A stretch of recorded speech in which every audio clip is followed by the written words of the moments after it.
HF station arrangement, which would probably have made the recommendation that you watch this around the time of aerials and transmission lines, because this is where it sort of fits in nicely. You don't have to have all these bits to make up an HF station, but generally you can just have a transceiver and straight out to an aerial.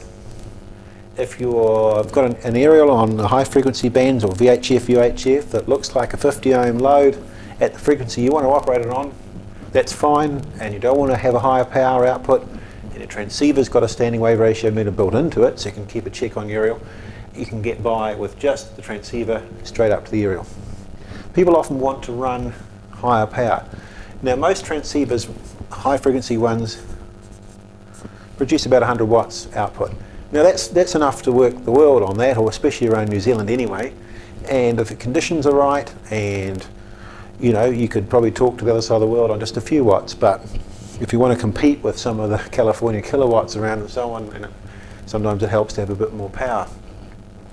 But there is a group of people who run QRP, which is a Q code for reduced power or shallow reduced power, and they pride themselves on doing all sorts of things with just 1 or 2 watts or less.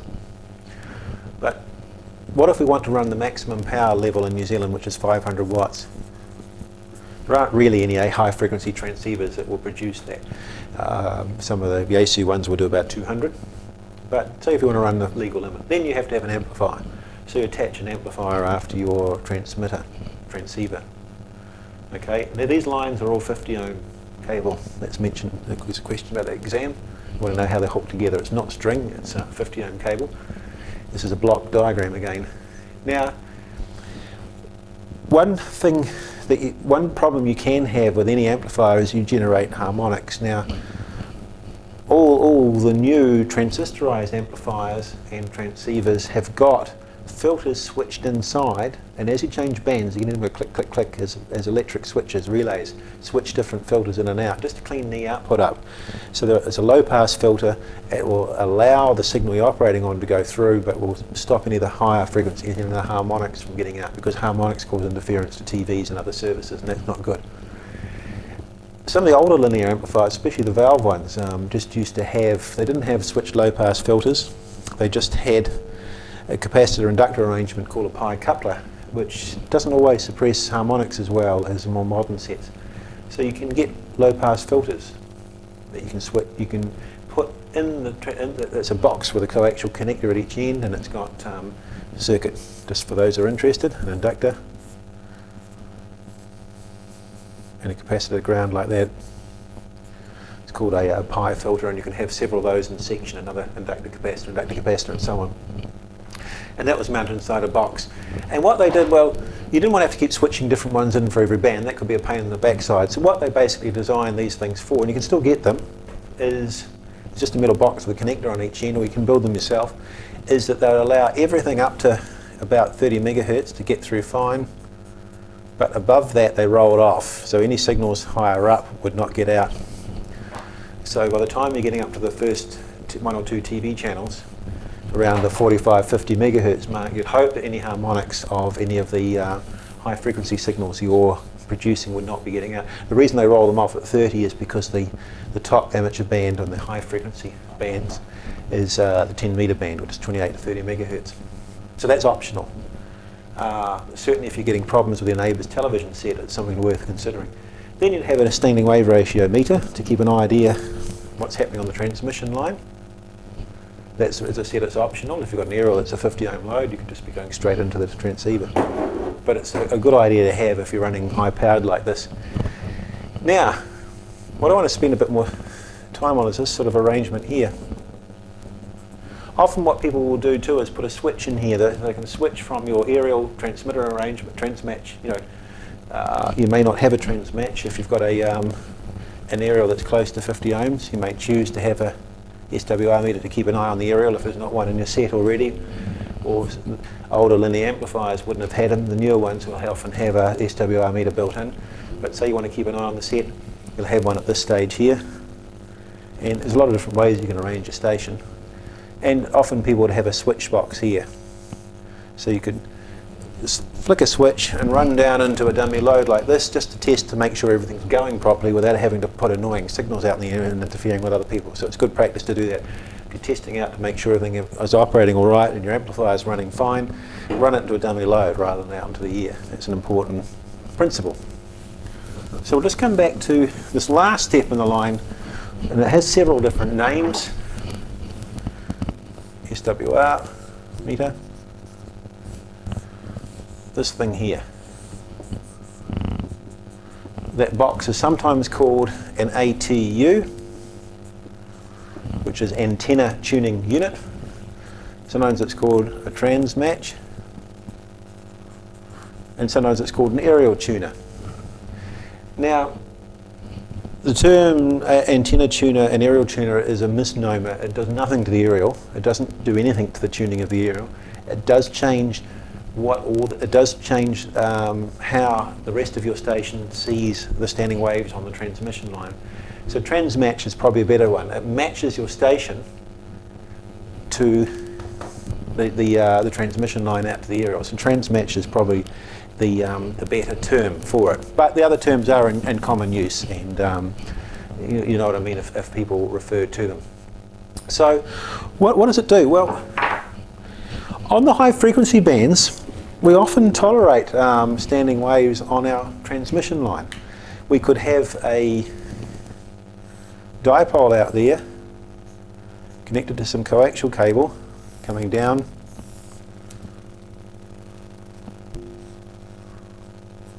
to our set. Okay.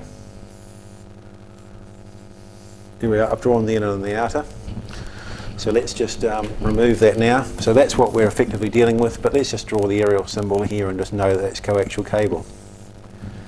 If we cut a dipole for the frequency we want to use it at, get the length right, and for high frequencies it's normally reasonably close to the ground as far as a wavelength goes. Like on 80 metres it's very rare that you've got an aerial 80 metres up, it's 240 feet. So by the time you have a dipole on the 80 metre band reasonably close to the ground, cut for the length you like, cut to a resonant length on the frequency you want, the impedance is normally pretty much bang on around about the 50 ohm mark, and that can just be connected straight onto a set, onto a transmitter. We have dipoles in our emergency communications truck here. They cut for particular spot frequencies and search and rescue frequencies, and that's very much normally about 1-to-1 match. The set's very happy with it when they're operating close to the ground. They're not 75 ohms, they're more like 50, and that works fine. What if we want to tune, say we've got our dipole cut for 3.6 megahertz, but we want to go down to the Morse code end, more like 3.5, or we might want to go higher up in the 80 metre band. We start to run into a problem. The aerial, once you're shifting away from the frequency it's cut for, will no longer be a 50 ohm load, and it starts to deviate from that. So that means we haven't got our transmission line terminating 50 ohms, it's some other funny impedance. We'll start to get standing waves on the line. It's not going to be an open circuit or a short circuit, so we won't get that extreme SWR, but we're still going to get that kind of condition where we get current and voltage peaks and dips. So depending upon how long our transmission line will depend upon whether or not it's a high impedance point or a low impedance point, you know, depending upon if it's a current maximum or a voltage maximum. Voltage maximum will give you a high impedance, current maximum will give you a low impedance.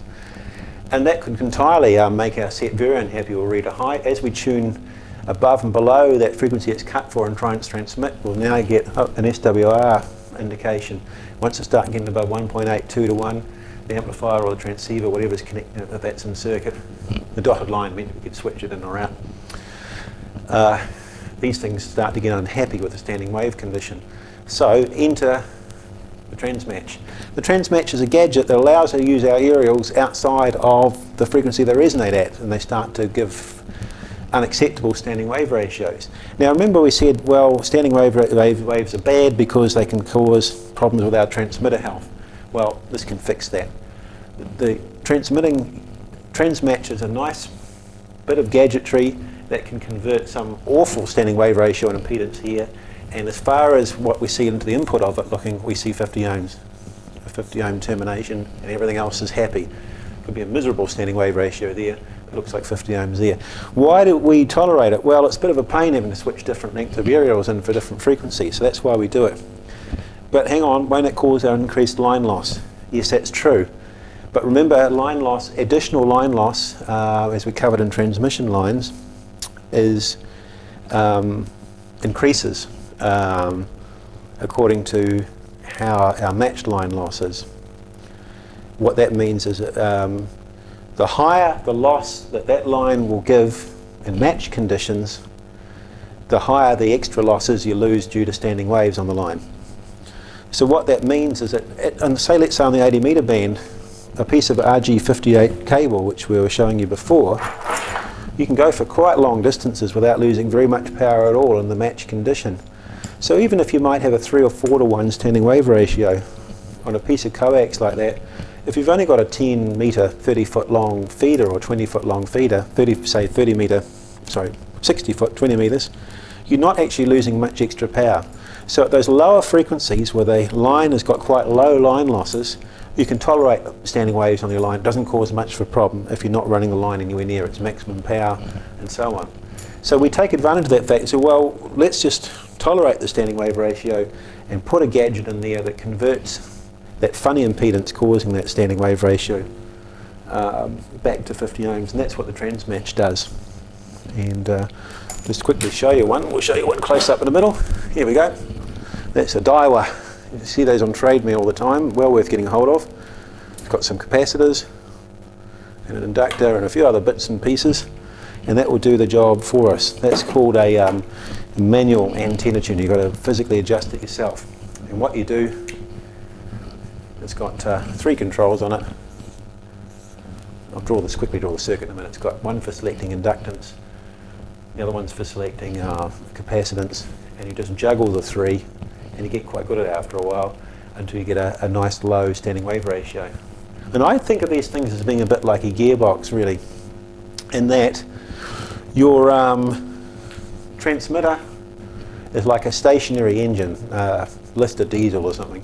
It only likes running at one particular RPM and torque level all the time. It's quite happy running at one particular revs per minute, which is the 50 ohm thing. This is like a gearbox. What it does is it can transform high impedance, so I don't know, high RPM low torque, or low impedance, which is low RPM high torque. The gearbox can transform the conditions on the transmission line back to the 50 ohms, and away you go. They won't cope with some impedances. Sometimes if you happen to have the line length a certain length and you're looking at this voltage current relationship at a different point along the line, it will say no, you just can't get a match. It doesn't happen that often, but it can happen, and then the only way you can fix that is just to either do some change to the aerial or change the length of transmission line. And it may just mean splicing in a bit extra. Put connectors in, make it a bit longer, hook it up again, away you go. These things will generally have connections on them, so you can hook up a coaxial cable or an open wire feeder or something like that. They'll take a variety of types of transmission lines, but they've always got a UHF connector on this end. So that's what Transmatches do in that situation. There you are, I'll just have a quick look. Now, at VHF and UHF, I'll just make a quick mention, even though it's HF station arrangement, it's quite a different ball game. At VHF and UHF, our line losses are getting higher, so we do everything we can to minimise the losses on the feed line. So what we do at those frequencies is we do our best to get the aerial to look like 50 ohm match the transmission line, and we make sure we don't deviate outside the frequencies at which that happens, so you don't go wandering too far away from the frequencies it will operate at, otherwise you start to get high transmission line losses. And transmatches are not a common thing. You don't generally find them for operating at VHF, UHF. I do know someone who's made one and used open wire feeder with narrow spacing, and that worked fine on 2 meters, but it's a bit awkward. It's strictly for enthusiasts, but it does work if anyone wants to experiment with that kind of thing. So there we are, the transmitter. We can tack an amplifier on the end, crank the power level up, put a low pass filter in to clean any harmonics off that if necessary, SWR meter to measure what sort of conditions the aerial is putting on there, or to use as a guide to adjust our transmission line matching unit, or Transmatch, back to there, keeping an eye on that thing while we adjust that. Some radios, as I said, have got an SWR meter in it, so you can actually leave all this stuff out and just hook the Transmatch straight onto the transceiver and adjust that, looking at the SWR meter built into the set, and the bar, often it's a liquid crystal display bar graph, or it's a meter or something along those lines. So just quickly, now we're just getting into the slightly non-examinable. There's the most commonly used transmatch or antenna tuning unit today is the T. And you can build these, you can make them as rough as you like, you can use a bit of old wood. Gary Bolds at our 1AN, who's quite a authority on transmatches, just makes them on a bit of old wood. And you can use broadcast tuning, variable tuning capacitors from old valve radios and so on. So what you have is a variable capacitor, another variable capacitor, that's the output, that's the input, there's the earth, that's the braid connections from the connectors, so that's earth. Right, and we have a variable inductance, and it's often adjustable two ways, either by taps on it with a switch, selecting taps along it, like on a transformer. So taps there, switching along various parts of it, and we'll just put a line through there so it's adjustable. That's an inductor, and that's called the T-match. And what you do is you adjust those so that the SWR meter hooked on this side back to the transmitter reads a minimum. And you generally, what you do is you kind of set these about halfway, and then you step through with low power. Do it with low power running, because you can do damage. Make sure we have a listen on the frequency before you start doing this, so no one's there using it. Keep the power levels down so you don't interfere with people, and don't burn these out. They don't like having high power putting through them. When you're adjusting them, you can actually cause sparking and all sorts of heating problems. And you don't switch. If this is a switchable one, you don't click it around while you've got power on it. That can cause sparking in the switch. So you sort of kind of click this around, transmit, and find out where you're getting the lowest SWR, and then have a play with these two here progressively to try and get the maximum power output out. And if you're wanting to use one of these, always try and keep this one the most capacitance possible. These things here suffer from one fatal flaw. They're almost too good to be true, and they'll even if you short circuit the output of it, so a very low impedance output, you can actually often adjust these things just about so you get a low SWR in. But that's a short circuit, 0 ohms, there's hardly any power dissipated in that.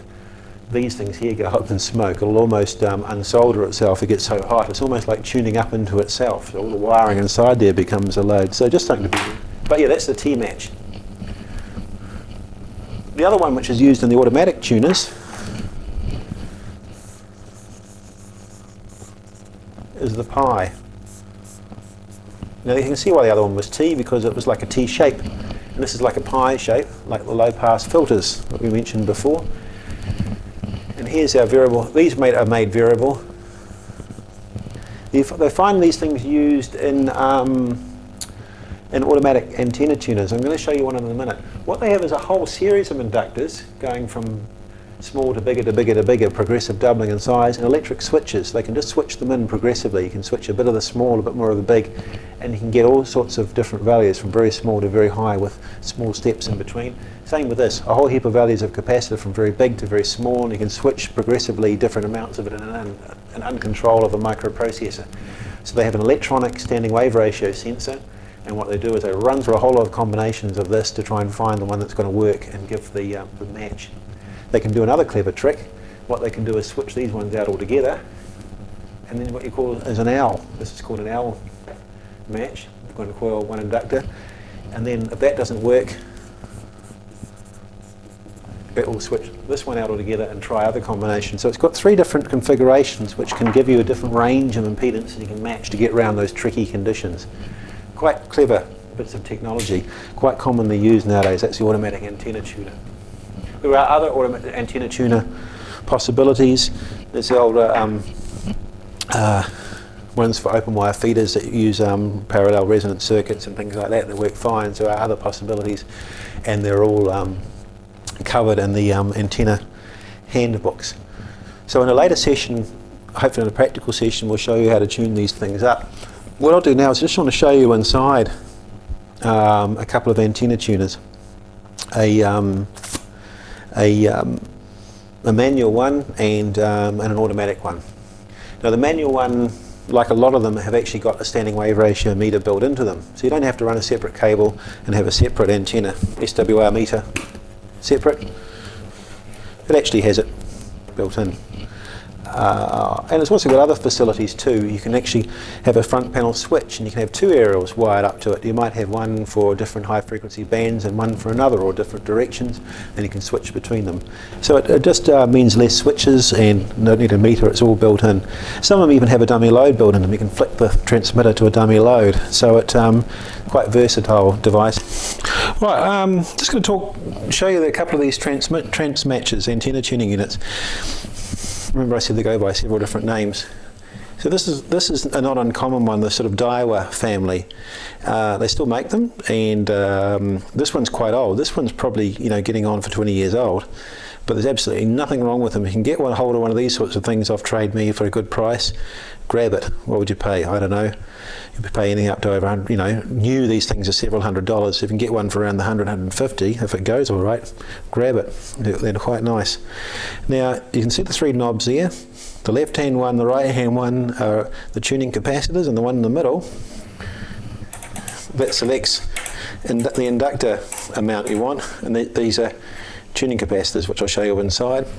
This particular one here, you can, it's got an SWR meter built in, okay, which is very handy. The two needles show you what the standing wave ratio is. Where the needles cross over, just look at the particular line and it will tell you what the standing wave ratio is.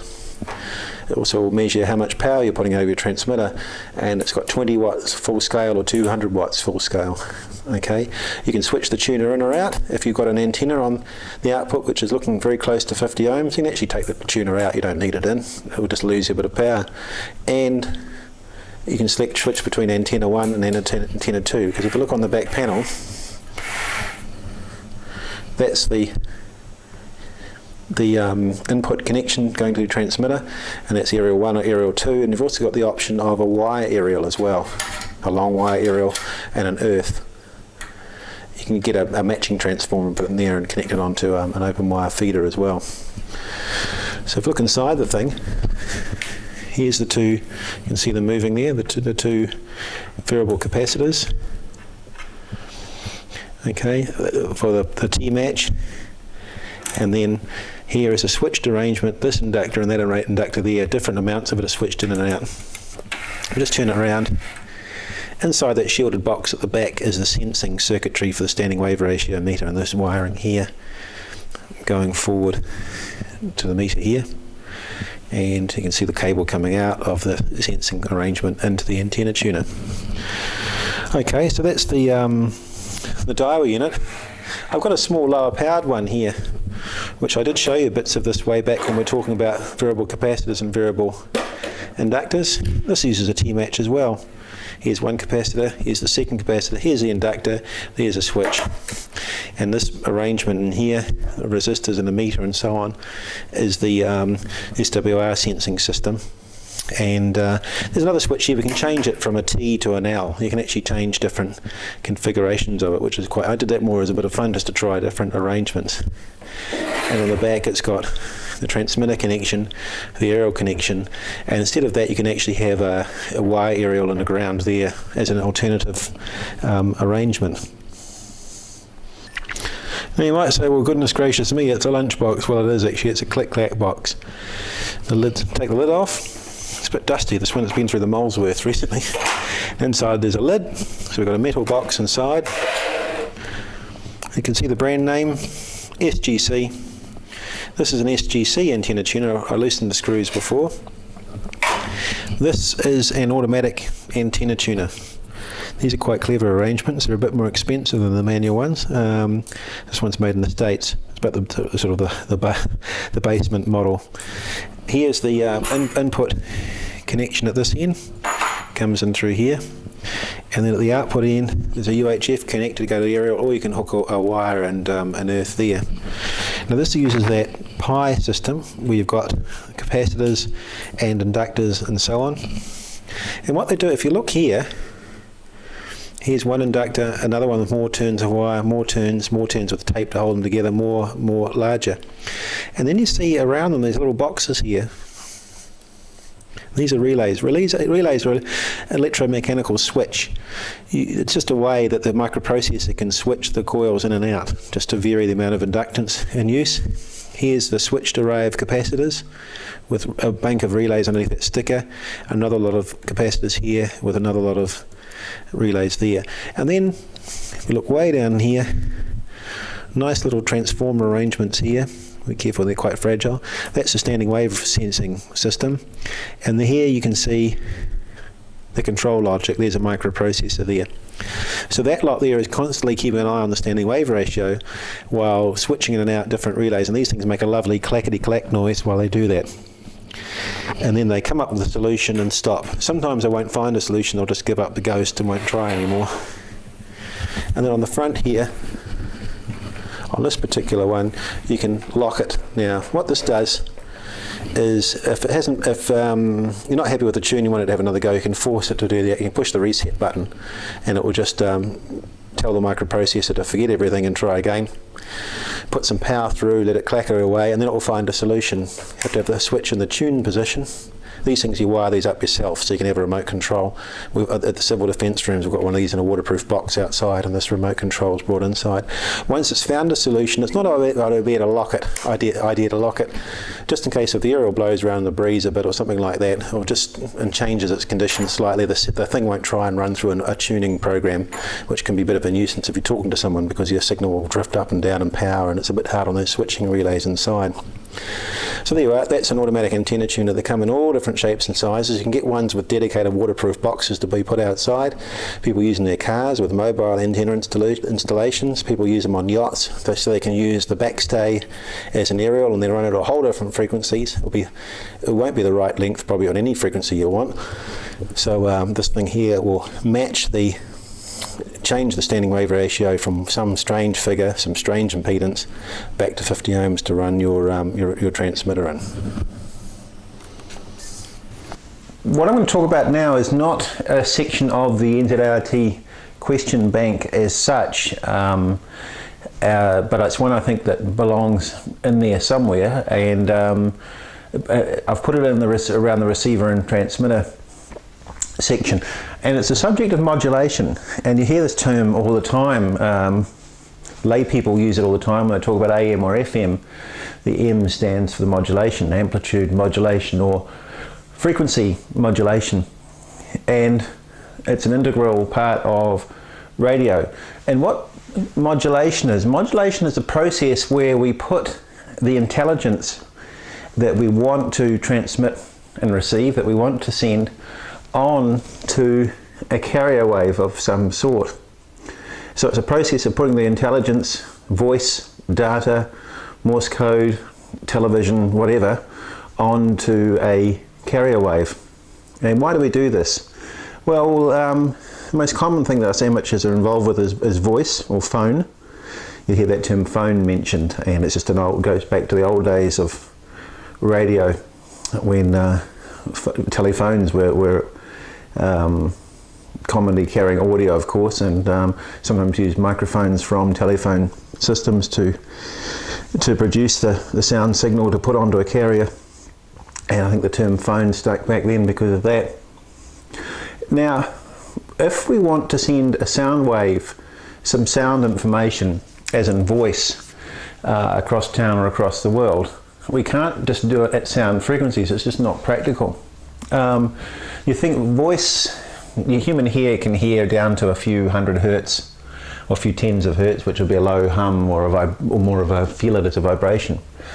So for all intents and purposes, 0 up to, for youngish years, around about 18 to 20 kilohertz.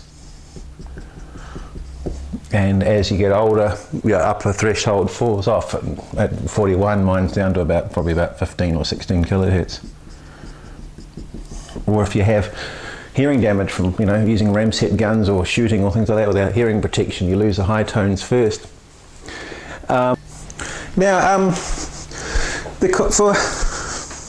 When we want to put sound onto a DVD or some sort of recording, a compact disc, you hear the term high fidelity.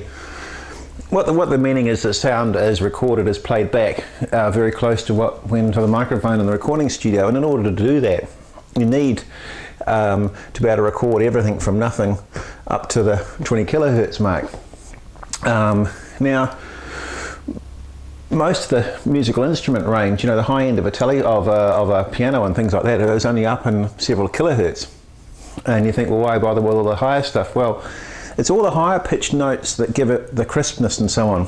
So it's for a cymbal to sound like a cymbal and things like that, nice clicks and, you know, the crisp sounds and things to be recorded.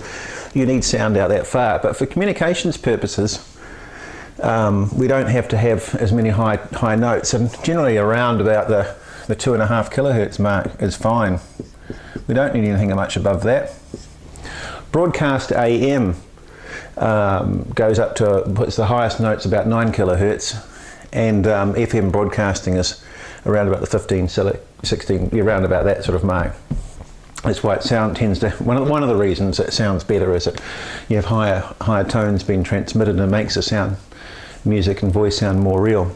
But when we're talking over a single sideband radio system on HF or something like that, most of our speech has been cut off below 2.5 kilohertz, which is why it has that sort of quality to it. It sounds, everyone tends to sound the same. You can still tell people apart, but it's often the multiples of the lower frequency sounds from voices, the harmonics, which give voices their particular quality and tell them apart, and we filter them off. And we'll come on to that in a minute why we do that, but it's to basically to reduce the bandwidth of our signals on the amateur bands is why we restrict the highest frequencies that we transmit. So we want to transmit voice in the range of 0, practically it's a few hundred hertz, but 0 to 2.5 kilohertz, eh? Well, what if we just have a microphone? So here's a symbol for a microphone and a high-powered amplifier, and then hook it into an aerial of some sort and just transmit sound. Well, the problem we have there is that there's several. One is every other person wanting to transmit to someone across town, across the world, is going to be on the same frequency, so you're going to hear everyone. So that's a problem. But the other problem is too, is the ionosphere introduces peculiar problems out at those frequencies, but the biggest issue is the wavelength of those signals is in the many hundreds of kilometres, or tens to hundreds of kilometres, and that's just too long. Our aerial systems would be horrendously large as well. So we don't transmit speech as is. We shift it. We modulate it onto a higher frequency carrier that can be used to transmit around the world. And on the 80 metre band, we might put it onto a carrier of 3.7 megahertz. So that's in a band we're allowed to use. The aerials are practical. They might be about 40 metres long. And we've got a good chance after dark of being able to talk all around New Zealand into Australia easily and further afield if you want to. If we want to work daylight DX, we might put it on a carrier wave around about 14.2 megahertz in the 20 metre band. And then we can talk around the world during the day if the conditions are favourable into the evening. If we want to talk across town and through repeaters and so on and just communicate with our local network of amateur friends, we might use a 2 metre band and up around 146 odd megahertz. So it's the same speech we're dealing with, but we're shifting it to different frequencies and modulating onto these particular carrier waves. We'll talk first about the most basic form of speech modulation, which is AM or amplitude modulation. So amplitude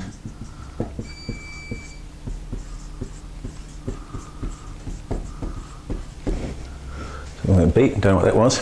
Amplitude modulation. Now, this then leads on to single sideband, so we'll talk about that in a minute.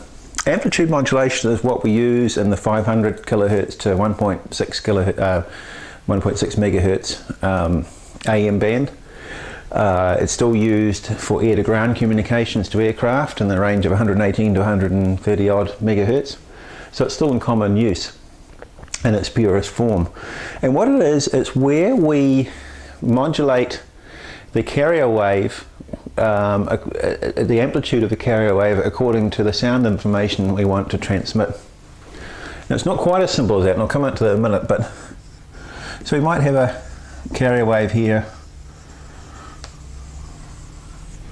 at say 1 megahertz or 1000 kilohertz. Same thing.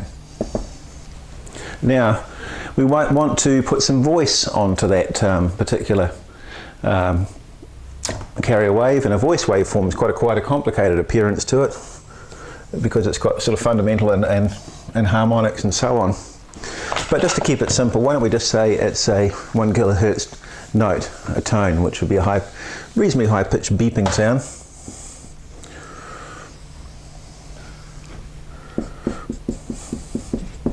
One kilohertz. What we do is we use a device in our transmitter called a modulator, which modulates or puts this 1 kilohertz sound tone and voice, if it happens to be voice, but we'll stick to this because it's simpler.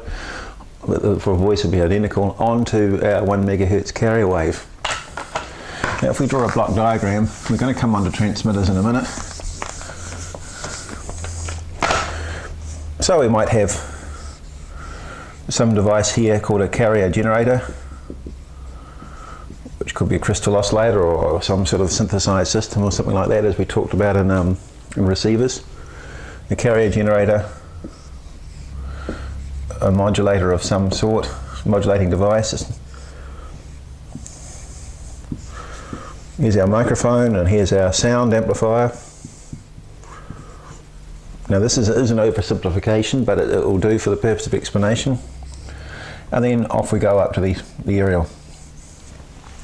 So here we're feeding into this device 1000 kilohertz, which is our carrier wave. That's the carrier wave, the wave that can be transmitted easily from antennas of reasonable size, in this case for broadcasting, transmitting aerials, and will be propagated around the place.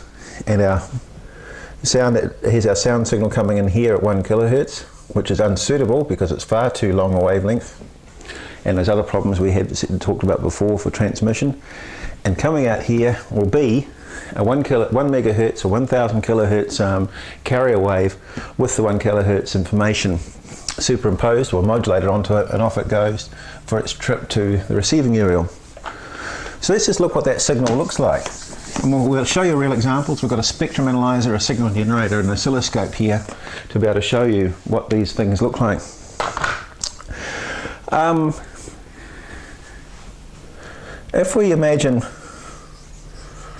If we picture our alternating current carrier wave as looking like that, and here's our 1 kilohertz signal.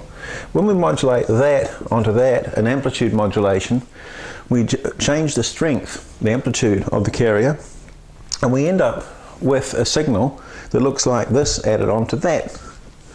Now, like I said, this is an oversimplification, and we'll come on to that in just a minute. So we end up with something that looks like this.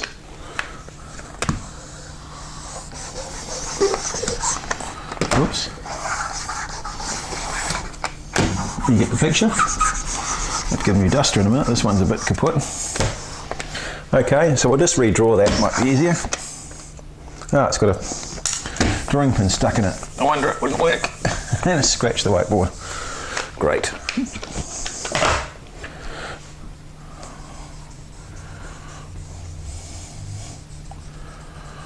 Here we go.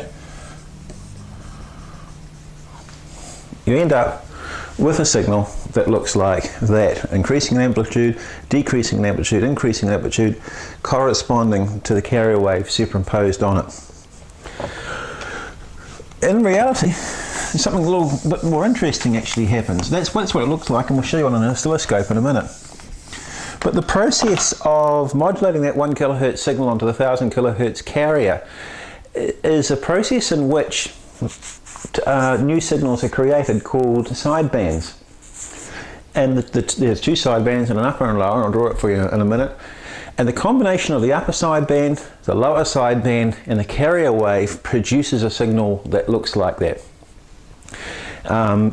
People worked this one out mathematically a long time ago, about the time that these ideas were being worked out, probably in the 1920s and 30s, that if you do some trigonometry using sine and cosine and sort of functions, you can mathematically demonstrate that process will produce a carrier wave and an upper and a lower sideband. And what exactly are these things?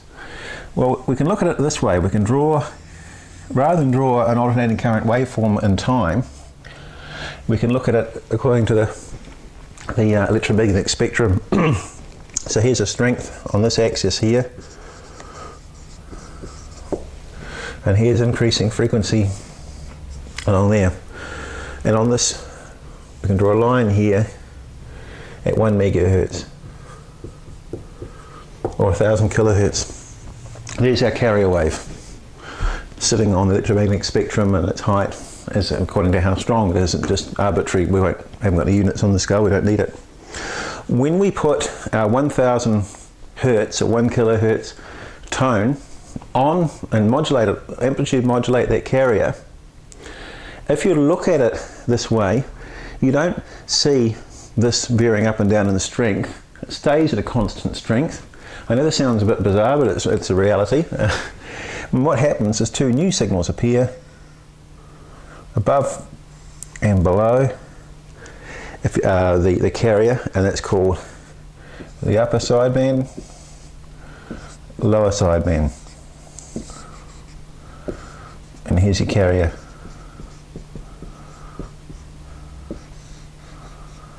And we talk about mixing in receivers, which we're coming on to next, and it's exactly the same process. We get sum and difference. So we get, remember our carrier as at 1000 kilohertz. We could call that FC, frequency carrier. Our modulating frequency was 1 kilohertz.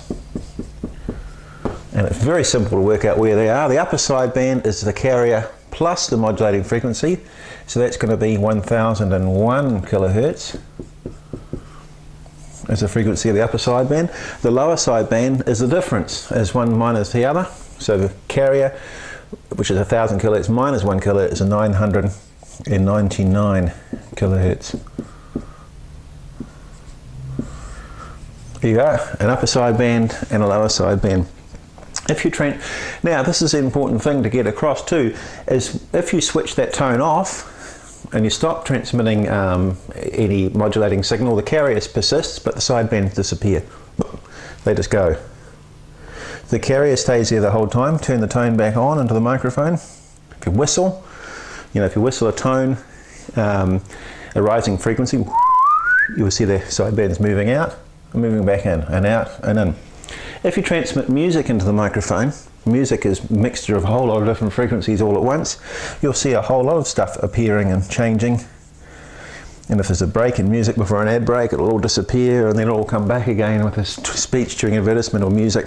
You'll see this energy appearing above and below the carrier, which doesn't change in strength, and that's the sidebands, the upper and lower sidebands, and they're identical mirror images of each other. Oh, it's gone now, that pesky thing. So that's the important thing about amplitude modulation. When you modulate intelligence onto the carrier using AEM, you get two new signals appearing, the upper and lower sideband, containing the intelligence. The carrier doesn't contain any information. The information is in the sidebands, and that's AEM. And people back in wired telephone communication systems back in the 20s and 30s, when they started trying to put multiple voice circuits over telephone cables under the sea and along open wire lines beside the road and so on, realized that by using carrier waves on the phone system, you could stack up phone calls. You could use another carrier here, another carrier for long distance stuff, and amplitude modulate. And then they discovered with mathematical analysis, hang on, we've got an upper and lower sideband. Each is containing intelligence. Why don't we get rid of one? And keep one. In fact, why don't we get rid of the carrier? So I'll just talk about that. So we've got, by the way, we can draw, we tend to draw a sideband as looking like that. Now, how far away do they go? Well, they go as far as far away from the carrier as the highest tone we put on.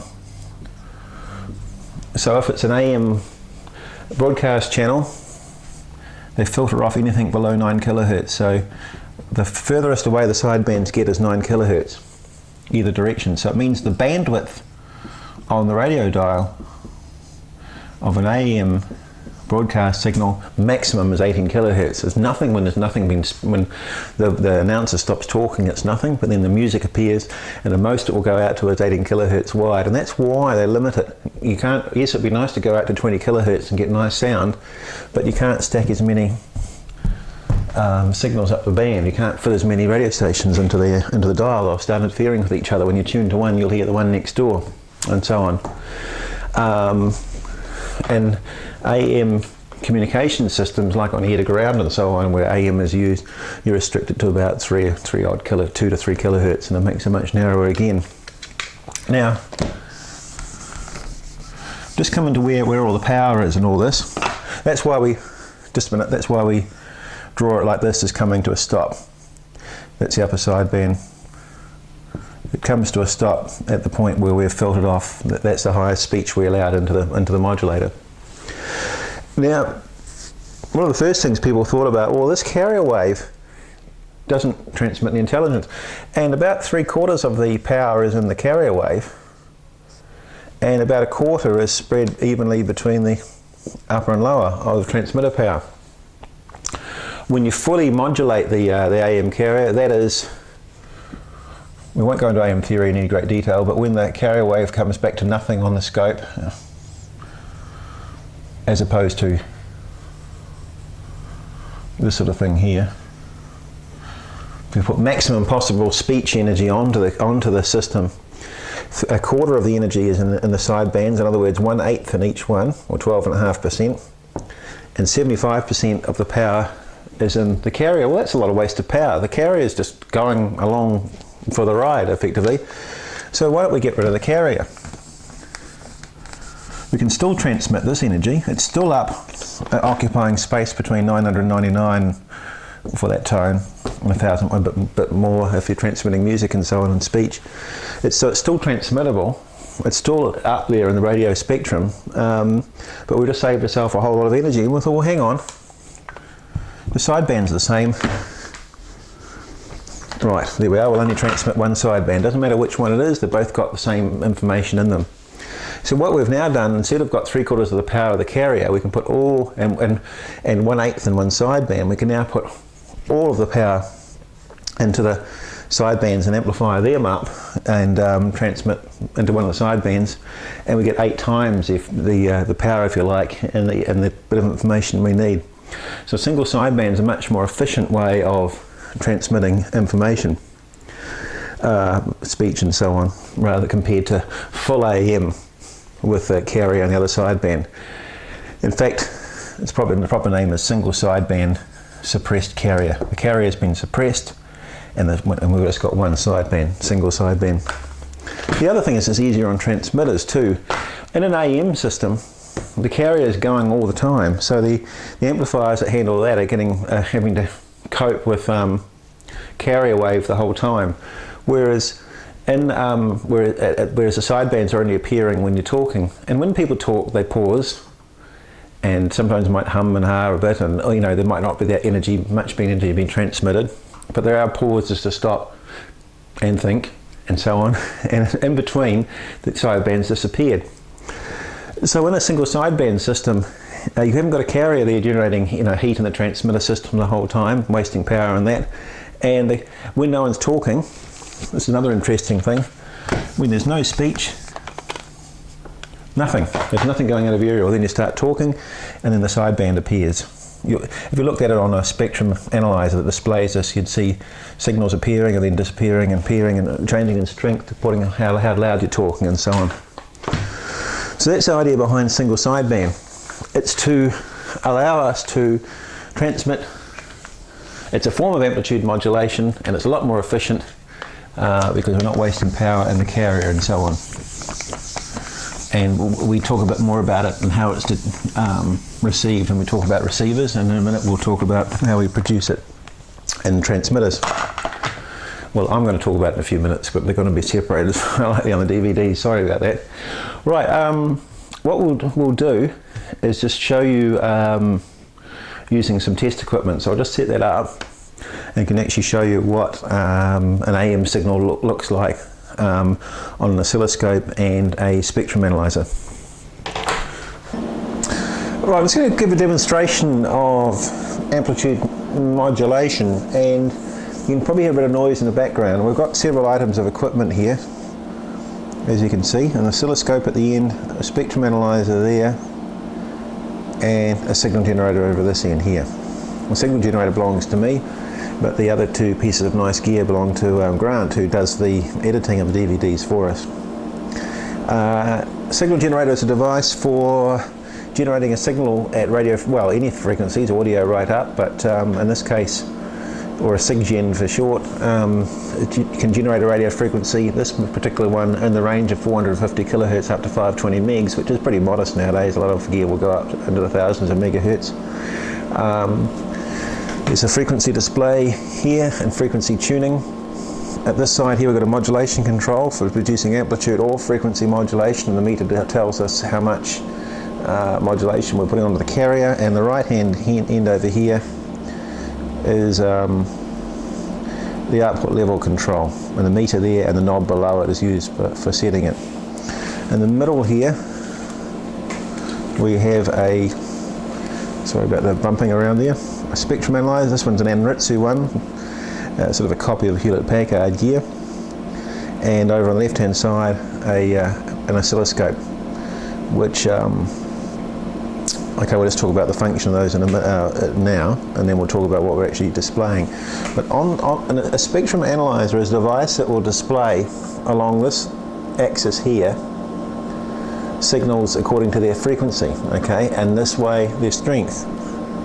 So here we've got a carrier wave on about 50 megahertz, and we've got a sideband, they've got sidebands below and above it, okay. So here's an actual amplitude modulation signal displayed on a spectrum analyzer. We'll just zoom in on that. Hang on, sorry, we'll just lock that up. So that middle big peak is the carrier, and either side of it, above and below, are the sidebands. Now, if I go over to the signal generator here and switch off the modulation, and then come back, just to show we're not imagining things. Here we are, carrier alone, switch the modulation back on, bingo, sidebands appear. So it's for real. The little blips above and below, the small ones, are just some distortion that are causing modulation at the harmonics of the modulating signal. That's not a problem. Now, what we can see here is the carrier wave on an oscilloscope. So here, imagine sort of like a zero line along the middle. Here's the alternating current of the carrier wave going positive, negative, positive, and here's time along here. The oscilloscope's got clever things called triggering in it, which allows it to kind of repaint the same signal over itself all the time, so it appears nice and stationary. So it's like a snapshot looking at the carrier wave. Now, if we change the time, if we slow down, if you like, the time along here, we can kind of see bunch all these waves up together, which is what we're doing here, just changing settings on the time-based control here. I'll just turn the brightness down a little bit.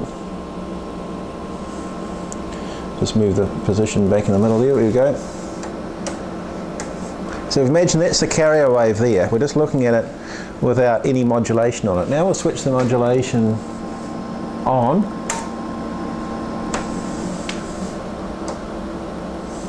Change the triggering. There we go. Just turn the brightness down a bit more. Here's our AM signal we're trying to draw on the whiteboard before. And this is what an amplitude modulation signal looks like when the carrier, and we've got the two sidebands combined into one signal, and if we look at it in the right time rate, we see something looking like this, and this is the frequency of the modulating signal on here, and the mixture of the sidebands, if you like, and there's the carrier buried inside it there in the middle, filling it all in. Turn the carrier off, on.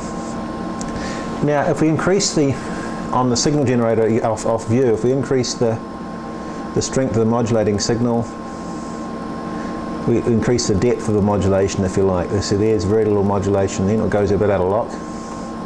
The triggering goes a bit funny. There we go. When we start to get to the point where the carrier is vanishing there we go, at those points, that's fully modulated or 100% modulated. If we overcook it and put too much modulation on, we get this effect here, which is called overmodulation. In AM systems, if you do that, you generate a lot of interference. And just while we're here, I can show that to you on the spectrum analyzer. I'll just reset that up. So when our modulated signal looks like that, on the spectrum analyzer we can see the carrier and the sidebands above and below, and just little multiples of the sidebands, if you like, either side of it, a long way below. About each one of these horizontal divisions is decibels, so that 10, 20, 30, 40, 50 decibels below the carrier. That's a long way down. Now if we start to really overcook things, it's not in the syllabus this, by the way, but I think it's just interesting to show. There we go, we're overmodulating. Now come back here and have a look. Here we are, there's a carrier at 10, 20. We're only 20 decibels below now all these rubbish either side. This is the sidebands we want, and this is all the unwanted multiples, if you like, of it. And if we just look further out, so we can see further up and down the electromagnetic spectrum, that's what I'm just doing here. I'm just changing the setting of the spectrum analyzer.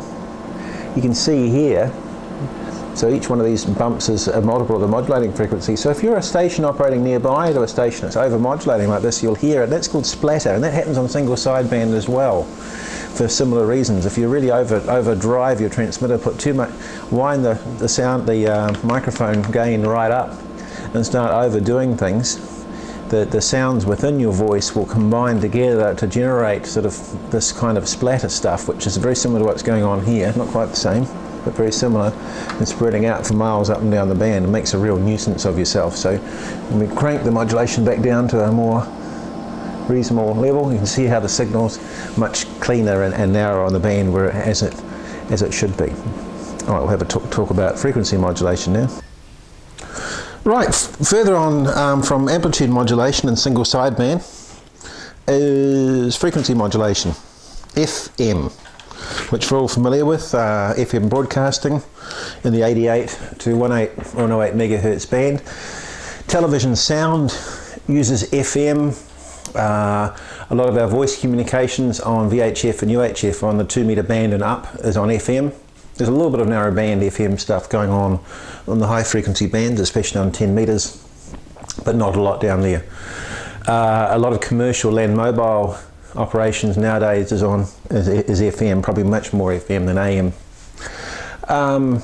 Frequency modulation is where we use the intelligence, the modulating signal, to change the frequency of the carrier wave. So if we've got our carrier wave there, all right, let's just draw that a bit better to scale, higher frequency. And here's our, say, a 1 kilohertz modulating signal down here. What happens with frequency modulation is the frequency of the carrier wave changes in proportion to what the modulating signal is doing. So the carrier, if you like, the frequency of the carrier wave increases and decreases. So you imagine if it increases, it would look more like this. You jam more in, and if it decreases, probably a bit easier to draw it in real time.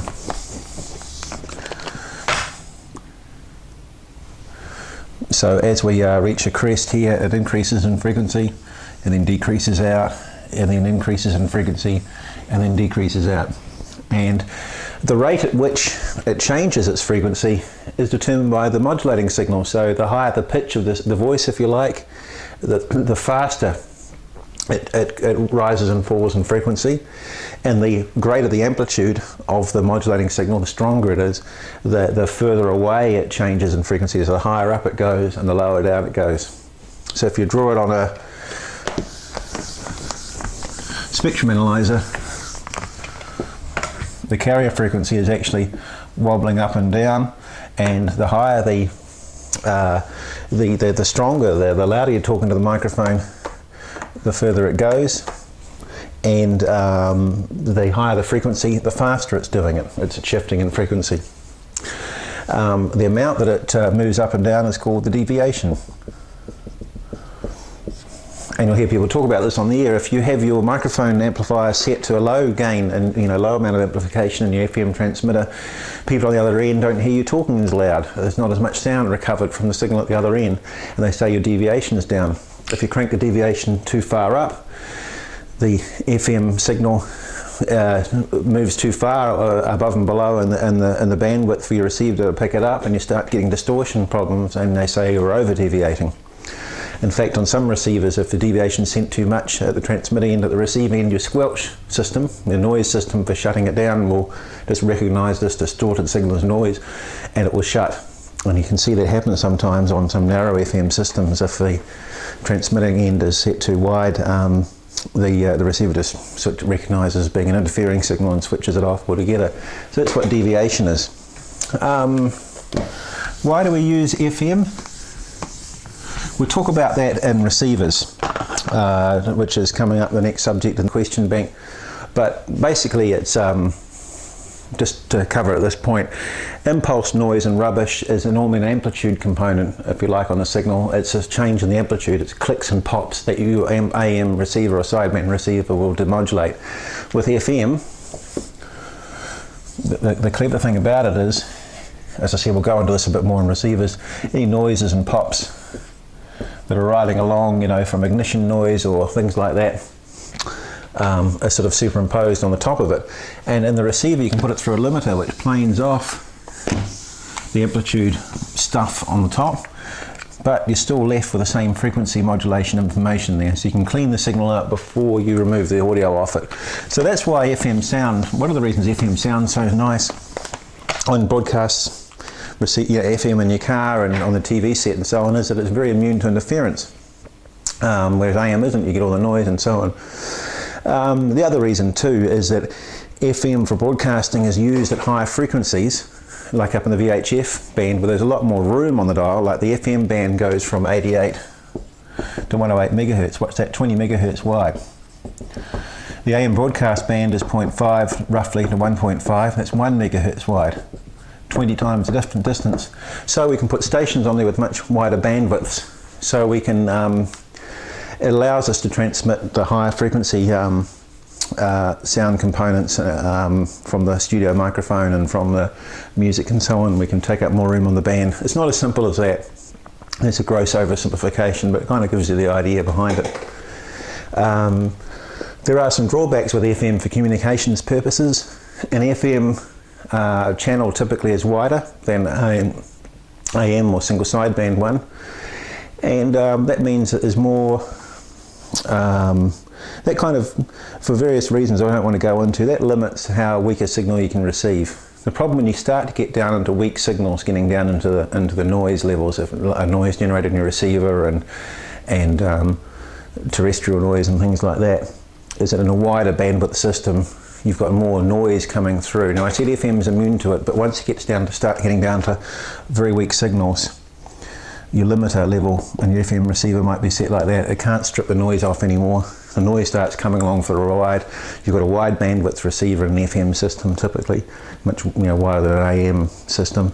You've got more noise coming in. So FM's fine, great, but when you start getting under weak signals, it starts to get very noisy very quickly, whereas single sideband, although it's noisier in general, and weak signals you can hear much weaker ones with single sideband than you can with FM. I'll quickly show you what FM looks like, because like I said, nothing's as simple as, remember what I said with AM, when you change the carrier strength up and down, you get these sidebands poof magically appear. Well, FM, something very similar happens. This is totally non-examinable, but I'll just quickly show it to you on the spectrum analyzer, what it looks. Here's our carrier wave again. We've switched our signal generator over here. Boonton 102F SigGen. We can control FM on this side or AM on the other. See, FM, AM. At the moment, that's an unmodulated carrier. Now, it's got a bit of width to it because of spectrum analyzers aren't perfect instruments. Now, the replacement cost of the one you're looking at now is probably on the order of $50,000 to $100,000. and the fact there's got a bit of a width to it here is just practical limitations. I mean, I can get rid of the background scale. There you go, makes it easier to see. There's a carrier wave. Now let's start putting some FM modulation onto this. We start shifting the frequency of it. Now we're doing it at several kilohertz, so it's happening too fast to actually see it shift. But in effect, now see, we've got some sidebands appearing there. We'll just put a little bit of modulation onto it. And this is the thing that not a lot of radio amateurs appreciate, and I think it's just worth mentioning it, that you get sidebands on an FM signal as well. And as you increase the deviation, or winding the deviation up, you get more sidebands appearing. Now on an AM signal this is not good, we're getting more and more sidebands mean distortion. On FM this is just normal. Now look, increasing the deviation, see more and more sidebands appearing. Keep increasing it, more sidebands. And a funny thing happens too, the carrier changes in strength too with FM as well. If we look further out, if we enlarge our scale out a bit further, here we go. We're now looking at a bigger chunk of the radio spectrum. As we'll just wind the deviation down and we'll go up a scale.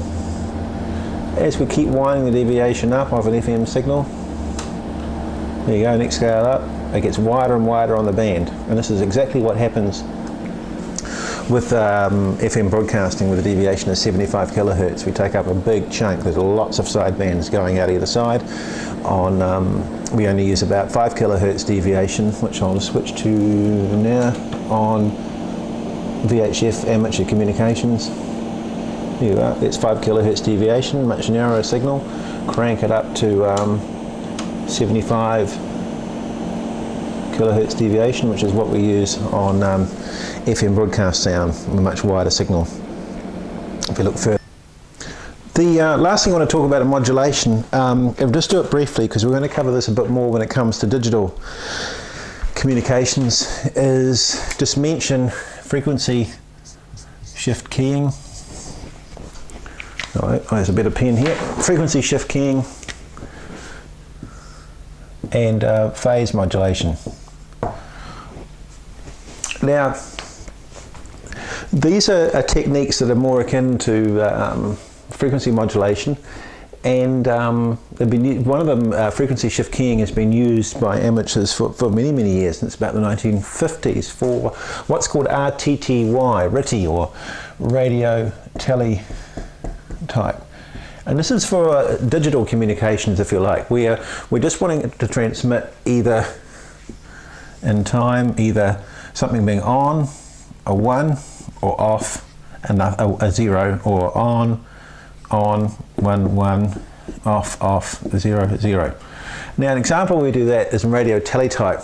Radio teletype uses, now I'm not going to go into this in a lot of detail, but in radio teletype, particular letters of the alphabet will be represented by particular combinations of a 1 or a 0, an on or an off, if you like, a magnet being switched on and off.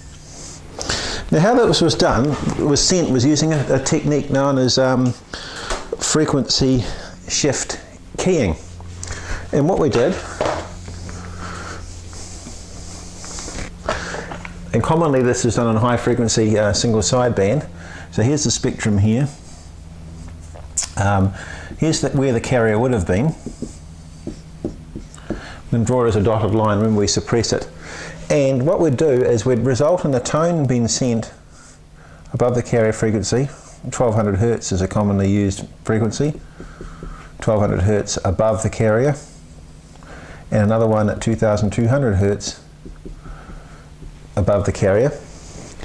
And one tone being present could represent a 0, say the 1200, and the 2200 Hertz signal could represent a 1. And what we were effectively doing was keying, if you like, the signal being sent up the transmitter backwards and forwards. Because remember, in an AM system, if you whistle, in a single sideband system, if you whistle into the microphone at 400 Hertz and you're transmitting up a sideband, you'd transmit a tone 400 Hertz above the carrier.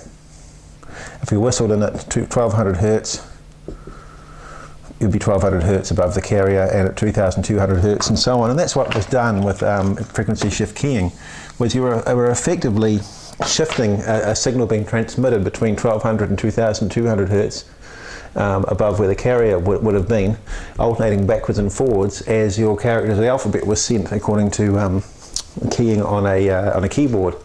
And that's what's meant by frequency shift keying. You're shifting the frequency of your radio signal backwards and forwards to send your data of zeros or ones, which was quite a low rate in the old days of radio teletype, about 50 bits of information per second. And but the same technique is used nowadays in packet radio, which we'll talk about a bit more in digital communications. In packet radio, we transmit shifting signal tones. Now, the other the way we can do this is on single sideband.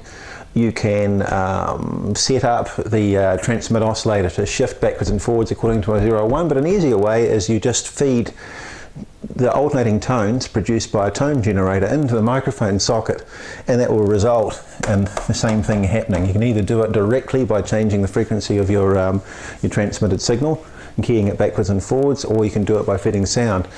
On VHF, where we often use packet communications, a data form where we're sending, once again, these two tones, you can just feed it straight into the microphone of a FM transmitter, and you'll result in the same tones coming out the other end and being fed into a computer and using the sound card to decode the information. Phase modulation, that's frequency shift keying. Phase modulation has been done very popular these days. PSK31, which we'll talk about in digital communications. Phase modulation is basically where you have a continuous carrier being transmitted, but you hiccup it backwards and forwards in time, if you like. It sounds a bit strange, but so we have our carrier wave being transmitted constantly by our transmitter. But what we do is, at intervals according to whether or not we want to send a 1 or a 0, we abruptly change the phase. Remember, from alternating current, if you've got one cycle of a sine wave, we can call that 0 degrees, 90, 180, 270, and then a full circle back to 360, back to 0. And that's what we're doing with phase shift keying. We're actually shifting the phase of it. So as this, here's a carrier wave here being transmitted, instead of carrying on up, we just abruptly change the phase of the signal, almost change to the time where it was at, and do that. See this abrupt change in phase there? And then what we can do is suddenly do another phase change here, and so on. You can see there the change in phase, and by the way it's been done can represent zeros and ones according to which way the phase is changing. That's a gross oversimplification. So that's phase shift keying, or phase modulation, commonly been used for data communications by amateurs, also used on commercial microwave systems as well. They actually do clever things where they change the phase and the amplitude at the same time to put more data onto the link. Frequency shift keying is when you're actually changing the frequency. And both of these techniques have got something similar with FM, and that is that as you increase the data rate, you do tend to, it's a bit like increasing the deviation on FM, and you increase the width of your signal. So you have to be quite careful on the high frequency bands with these techniques, that don't end up being too wide. So that's phase modulation. And these techniques nowadays can be generated on the sound cards of computer under software you can download from the net and feed it into the microphone hole of your single sideband transceiver, and end up with these things happening, transmitted on the air. It's quite clever, isn't it? So that wraps it up for modulation.